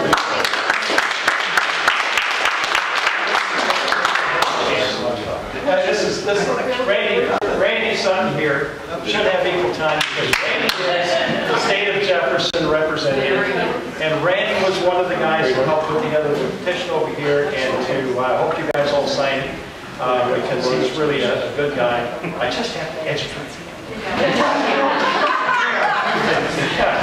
Let me say something, a couple things, Chairman. Yes, I'm the one who proposed the petition to help us on the banking issue. I'm actually a retired bank vice president, and I'm here to help us keep the banking material.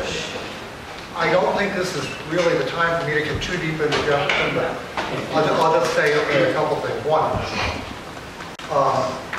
and thanks, at the Board of Supervisors meeting on February 17th, in my 3 minutes, I said, if we can get sufficient representation and turn around a system Mike that McGuire, gets everything. Bill Dodd. What? Mike McGuire and Bill Dodd, both of them do an excellent job. Yes. In fact, they just brought in $9 million because of the rainstorm that happened. 900.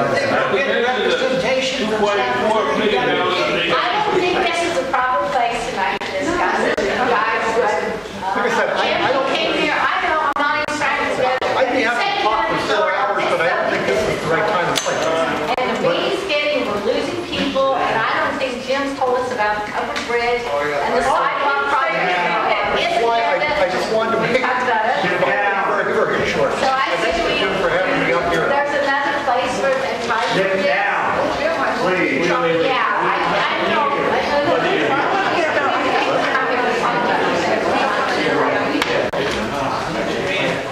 Thank you, Randy. They said he wanted to give me a compliment, so that's what he was really saying. So, on the bridge project, so I can get to that. Jim, can I ask one thing, Randy? This is going to a vote. That's what the majority of so we can resoundingly say no. Get it off your plate. If you want to, that's fine. The last time this county in 1992 voted on it, petition H277. I want to hear about sidewalks. Okay, I got 2 points finally to make. People have brought projects to me, and I wanted to see where they were, and I wanted to let you know that I was looking back at them again, and I wanted to hear what you had to say about it. Well, I just had a brain dead. All you need to do is put it on the ballot. Let's see. I'm not going to remember his name. In any case, it was brought to me that there was one time a bike trail that was proposed with a covered bridge going over to Lake North. Bridge Arbor? Okay. Start to look back at that to see if there's going to be any funding, if there's any potential. One of the problems with it was the criteria for building the bridge had to reach almost this hurricane level scale, and it was $1 million for a little teeny bike bridge. So we're going to see if we can't get some dispensation and do that a little differently. And maybe that project will then go. So we're going to go back and review that. It's on my radar. And the other one was sidewalks for the walk to school. It seems that the very parents who are driving their kids in order to be safe are having to dodge kids who are walking in the street. That is a classic. So it's just a classic problem. We need those sidewalks over there. So I've asked Caltrans, I sat down with them, and they're going to relook at that project. They tried to go forward. The wonderful Tully, the previous supervisor, she tried to get that project in, pushed hard, and it didn't make the cut. So I'm going back to see if I can't get them to look at it again, because that is just has to be done. I drove that street, and that's a very difficult street. So they said they would open it up again and look at it. Yes, sir. Caltrans has a special fund for that. It's a safety program where you can actually put sidewalks in a county street. Safe routes to school. Safe routes to school. That's exactly what it is. And that's the fund. So I'll keep pushing on that. And the other one was, did I have another one on the list? Let's see, sidewalk, safe route, covered bridge, repaving timelines, those guys were here. Caltrans traffic circle, we've got the garbage adopt a district. Is there anybody that wants to give you some feedback? Yes, sir. Okay, I have a question about sidewalks. All right. I live on First Street, and considering is there any way we consider like speed bumps? Because people haul ass on that street. Amen. And they try to jump. I swear I saw some kids on the jump that bridge. Is that right? Oh yeah, that first. Oh yeah, we're at First. That's everywhere. Racing with my knees. All right, now that would be more of this would be more of a county project. Maybe we can find a town hall time to talk about that. All right, I'll keep that one back on. When I first moved here, I lived right across the street from Head Start School. There was a high school kid that made that street his speedway at 3:30 in the afternoon. Anywhere between 55 and 70 miles an hour and 25 miles an hour or something. Now he's got out of high school, and so I guess he's got a kid and he drives a kid to school. So now he drives in, and as he comes out of the school, he spends his rear tires and takes off down the street, and by the time he hits the light, he's doing 50, 60 miles an hour. Would you do me a favor? Because I think we might be able to do something about it. If you'll get with me and give me the particulars, I'll see if I can set up a radar trap to get this guy. He's paying high fines. He's paying high fines, maybe he'll start to think differently. Yes, sir. I just wanted to go back a little bit to the Westamerica meeting. I'm curious about the timeline of decisions being made and whether or not there is next steps. I think you indicated that there were people from Sacramento that came to this meeting tonight. Are they still here? Are they going to have any words of wisdom or advice for maybe potential next steps that the community can take? I think he left. Oh, sorry, he's sitting right here. Would you like to come? I'm Tom Dressler. I work for the commissioner. Okay. If they want to see you. And if you speak well, you can run for district supervisor. I'm Tom Dressler. I work for the commissioner of the Department of Business Oversight, and I'm here. I came here tonight to listen because the commissioner feels it's very important that the community's voice be heard in this process. And so my job was to come here and listen to these speeches and to bring my information back to her so that we can make sure that we make a decision that's best for this community. In terms of next steps, the bank is supposed to close on the 24th of April. So in terms of our decision to eject, which would, if you read the statutes, it clearly implies that if we do end up ejecting, that the closure would not go forward. Then our decision would be made before then, obviously, before the 24th. And then, there's apparently some preliminary interest anyway in another provider coming in to keep the services in this community, so that's another factor that we'll be looking at as well. So lots of talking has to happen. And it's the normal. If I can have one follow-up, what would be sort of the gap time between bank closure here and before maybe something else gets into place? And would the community know what that next solution is that might be coming into Upper Lake, so that when they change their banking, they're going to the right institute that would then be the community bank? Hard to say.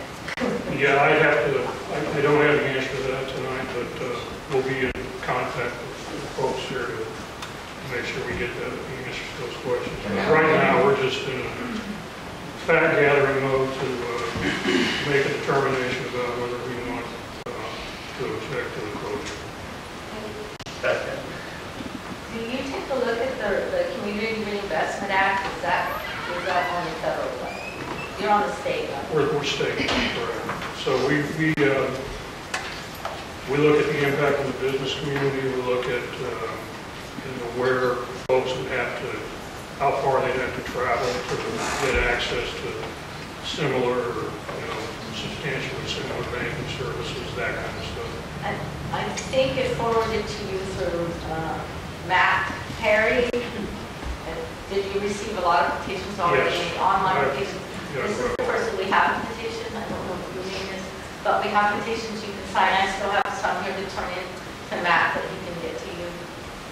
We have different forms, and by the way, I should tell you this. We have different petitions or different forms of them, so you may see them look a little different. There's different writers, but everybody who signs this petition is saying the same thing, that we're getting hung out there. So, and actually, those petitions so far have only seen Upper Lake. We haven't had the kind of gathering in the other areas that also need services who are not voicing their opinion here tonight. Well, we have So people from Blue Lakes here tonight, and they've already got some people that signed online were actually from Clear Coast. Oh, it's from Clear Coast. Yeah, there you go. It's not a couple people from Lakeport that signed the petition. I'll tell you, they've been without banking services so long now, they probably don't even, go ahead. When we first became aware of the petition drive, and I got online and looked at it and read all the ones that were sent to us, the commissioner's very interested in the fact that the impact extends beyond Upper Lake. Yeah, because there's a lot of, this is the only bank between I-5 and the 101. There's no bank on this side of the lake whatsoever. All the way up to the county. And when Westamerica, I've been with Westamerica for 40 years, ever since I got out of the military. And you know, when Westamerica started, that's exactly what they wanted. They wanted small communities, you know, like Meadow Lake, you know, they wanted to provide that kind of service. And because we're a poor community or whatever, it just makes me feel like, you know, oh well, you know, we're going somewhere else. And I like the attitude of the man that spoke earlier on the Meadow Lake. You know, I mean, this is what banking is supposed to be about. It's nice to go to this Westamerica bank and people know your name, and you know, you can go get a roll of quarters or change it $100 bill. I mean, I don't go anywhere. You know, all my banking, like I said, for 40 years has been Westamerica, and that's their attitude they had 40 years ago. But now it's like everything else in America, corporate America.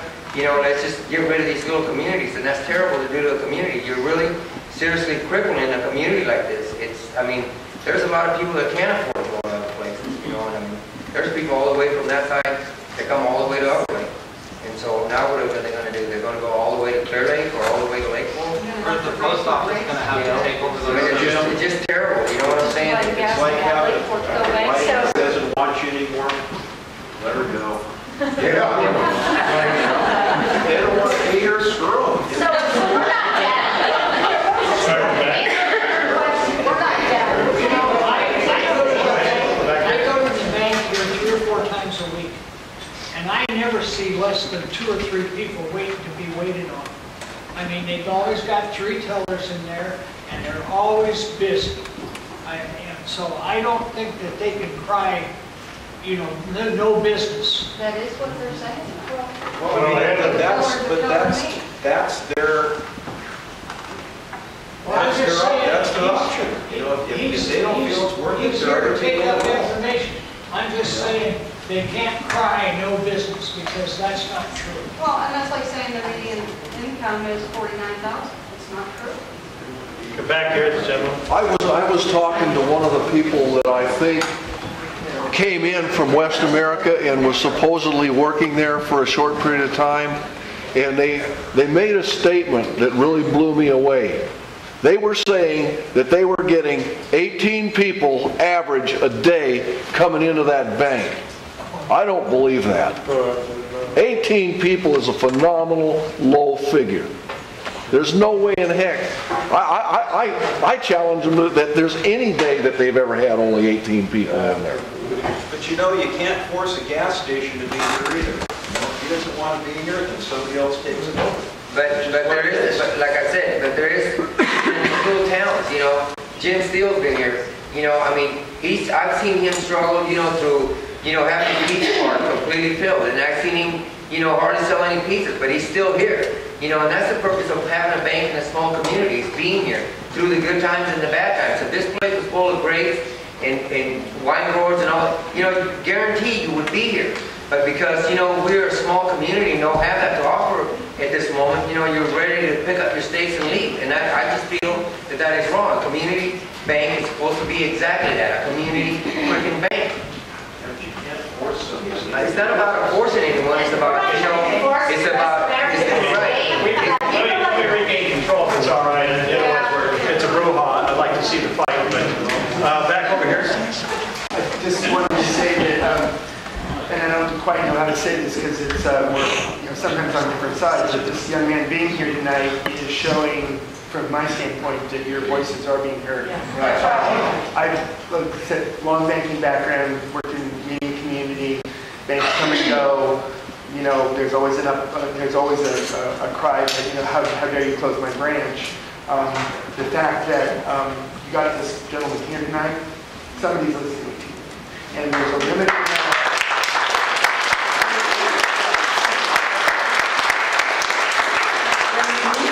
There's a limited amount of things that are within their power to do, because it is a private industry, but there are certain things that hopefully might, you know, help us. But in the meantime, the fact that this guy's here tonight, your voice is being heard. My career, this doesn't happen very often. Somebody's listening, and so somebody got to the right person, and you should be thanked for being here tonight, sir. Yeah, I think they did. I want to read something here. Randy hunted this out. You said, we asked the Westamerica Bank, remember, that in your own website you have written, quote, as one of the leading financial institutions in the Northern and Central California areas, Westamerica Bank Corporation recognizes its responsibility not only to provide the highest quality banking services to the citizens of our communities, but also to improve the quality of life of the communities we serve, end of quote. So that is their motto. And obviously, that motto is only volunteers. When they leave this, that's kind of what sums it up. Thank you. Sure, I just, the last sentence is, we ask you live up to your own word. So there you go. Yeah, this is a petition I wrote. Absolutely. This gentleman asked for a copy of the All right, anybody else before we close? Are we good? Yes, sir, over here. I think Jim Steele should be given a big hand for the deputy.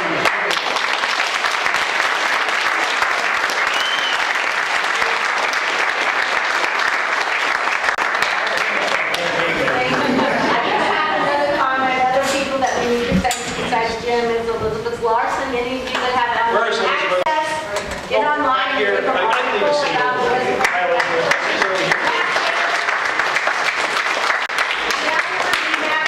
County Administrator, he has been forwarding petitions, as well as Melissa Fulton, who is not here. Now, Matt didn't have to come. Raise your hand. Raise your hand. Each county administrator did not have to come. And I said, Matt, why don't you sit at home and watch reruns of Bible? Really work hard for this. And he says, I'll come down and see what these folks have to say. I think he's a great guy. Thank you. Okay, this is not about the bank, but this is kind of a different issue. I am president of the PTO at elementary school. I'm part of the booster club. I have a kid in almost every school here. And my question is, when is our town going to be thought of as something other than a marijuana town? Because our businesses are being broken into, our schools are being defaced, people are losing things off their front porches. I mean, it is getting horrible here, and nobody is helping us. I have written to the police department myself, I have asked them, nobody has come over here to help us with this situation. And I want to know why. Because the only time that they're here is to pull up plants when our kids are leaving out of school, and we're having to explain to them what that is. And that, to me, that's not right. I want to know when they're going to come help us protect our town, other than just that. And Frank and I are on the same level. So let me interject with that. And Mr. Brosnan, Mr. Steele, we've been over in LARSON, and we've been, helping a gentleman over there spearhead a neighborhood watch program. And it's actually caught on. This neighborhood watch program, it's in Clear Lake Oaks. There's one starting in Soda Bay. LARSON Rivieras. We had them put up 2 signs after our first meeting, and it reduced calls for service for the police department. Why? Because their community took over. The sheriff's department right now, and I hate to say it because you guys hear it all the time, they don't have staffing. I'm telling you right now, there is one deputy that runs after 8 o'clock at night between Upper Lake all the way to Clear Lake Oaks. And that includes the hills, Bartlett Springs, anything that happens, he's got to go, and it's a priority. Now, he might get backup from another area, but that's few and far between. So if we make a phone call and say, hey, we got some vandalism over here, and he's out on a domestic violence, he's not coming. That domestic violence might take a half hour, or it might take 3 hours. There might be several victims. So here we are. Prop 47, which most of you Californians obviously voted on, also reduced crime. So they decriminalized a lot of crime. If it's not a violent crime, they might even show up and cite the guy right in front of you and send him down the street because it's not a bookable offense anymore. With that Prop 47, not everybody goes to jail. Your neighbor could walk over, steal your car stereo. That cop could find that stereo, give him a citation, and say, appear in court on Monday. What's going to help out, and it's one of the reasons I'm here tonight, is to create a neighborhood watch program to get us out there, to get our eyes. And you know what? We become lazy America because we expect other people to do this for us. Hey, the way this town and the way it's going to work out in America is we got to take over our streets. We got to take back our communities and say, you're not walking down the street. You don't belong here. We know, and I'll tell you what, when I came down here from Oregon in 1983 and I moved to this community, I cannot believe I'm in an area where everybody knows everybody. They know the car they drive, the bicycle they ride, the dog they own, their aunts, their uncles. I was like, holy hell, where did I just come to? But it's the greatest community there is. We know everybody. But we have to start being good citizens and looking out for our neighbors. If there's... Let me say something. This man is a hero in Lucerne, and we really need to give him. He's coming down here on his own time, and he pulled it off in Lucerne. I didn't know you were standing over there. I went to the neighborhood watch meetings, and they are all pulling together. So that town really needs it. This town, as I'm hearing, really needs it. And I really thank you for coming. Do you have numbers, or what's your next step? Our next step here is to get with you guys and have a neighborhood watch meeting. We've gone as far as Lucerne as creating neighborhood watch patrols. The citizens actually over there are putting magnetic stickers on their cars, and at night when they come after their shift or after they go for their coffee, they're driving through their neighborhoods and they're looking for suspicious activity. They have reduced crime down there, they have reduced calls for service for the sheriff's department, and they have reduced just anybody walking down their streets. Anybody here is interested? If anyone is interested, get a hold of me. I'll leave you my number. Guys, get involved. Get involved. We can do this. We've had vandalism. We've had the school gas stolen. We've had the school spray painted. We had some knuckleheads walking down the street a couple of weeks ago going through random cars, just stealing whatever they can. Hey, we'll tell you how not to be a victim. We'll tell you how to report crimes. We'll tell you how to prevent yourself and your property from being subject to as a target. We'll tell you how to protect yourself in your own home if you live alone. There's things we can do, but we have to do it together. Would you folks that are interested sign up now so that we can start hooking you up? Yep. What we need are folks in the community that actually want to be a part of the neighborhood watch, maybe even be a watch captain. That's extremely important. You get a good watch captain locally, the whole thing will run like a clock. Yeah, if you're interested, please sign up. Get a hold of us. Just one thing is that we're going to get in touch with Deborah and a lot of the other community people here, and we're going to plan. We're going to be planning a neighborhood crime watch here in this town, but we're going to hold it here in the Octo. So I just want to check with everybody here. What is a good night? We can do it at the end of March, we can do it in May, April, whatever you guys want to do. So I think pardon me? If we put together a meeting here in this hall for a neighborhood crime watch, can I see a show of hands of how many people be interested in getting around? Well, get your name on that list and phone number, and then they can call you. Okay, great. Thank you. I'll notify you on the vote boards here in front of Tad's Highway and Frank. One of the ways that, I'm going to let you go here in a minute, but one of the ways this thing works is phone free. So somebody's in charge of making phone calls for their section's phone free. So get your phone numbers down there so these guys get a hold of you, and that'll get it all kick-started. You can tell your neighbors that's the I was going to end it here so you guys can go home. I got a couple more hand gestures, final words.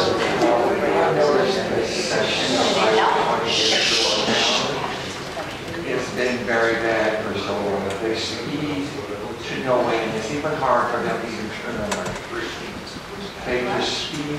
And you're talking about in front of Highway 20? Highway 20 this way.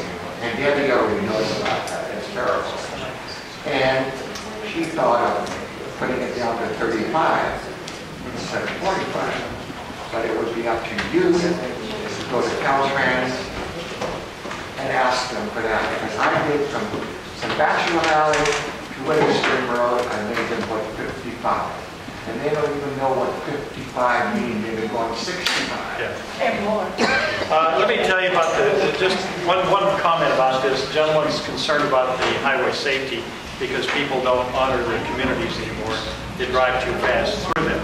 So we were talking with Caltrans about how to cause folks to have a different image when they drive through the town. When the road is wide and smooth, they pick up speed. When it's narrow, they slow down. And so they have a whole bunch of little tricks that they can do in the road paving. And I've asked them to consider the entire Highway 20 corridor. And then they said they didn't have the budget. I'm going to try to get them to hook up with our local county so that we can augment some of that budget and get some of these tricks put in place. But it has to do with driver cues. And the driver gets a certain cue when they drive into town. And it doesn't seem to be the speed limit sign. So the driver cues has to do with the width of the roadway and what's on the side and the danger to them and that sort of thing. So they're going to work with me. I'm going to try to get them to come back before we actually, leave this whole project. And the folks up in, their center is up in Eureka or Humboldt County. They have to drive all the way down here. So I told them, don't worry about it, I'll drive up there. One way or the other, we want to have a plan here for slowing down traffic. We're going to see what we can do about it. And I'm going to try to end it. I know you can't even walk across the road because it's so wide. Yes, sir. I've got a comment on that because Highway Patrol, their estimate is like over here, it used to be 35 miles an hour going towards Elk Mountain Road. Yeah. The average speed of the vehicles was 45, so they moved the speed limit to 45. Here's the other one, and it was in the paper. If you're doing 55 miles an hour down that highway, and there's 15 cars backed up behind you, you got to get off the road and let them speed up. And that's according to Highway Patrol. It's actually 5 cars. I was just going to comment that I moved here from a community that had a web-based meeting place called iNeighbors, and it really worked for finding lost pets, suspicious activities. It was a great way for the community to keep together, and I don't know if anyone's interested in doing that. This is part of their plan, and actually they do have the electronic concept, and that would be part of the neighborhood watch concept. I think we've had almost 2 hours. If everybody's happy with this, I've got a lot of ideas. You did a great job because we had some folks here that listened to it, and I think you really made a difference tonight. So give yourselves a hand.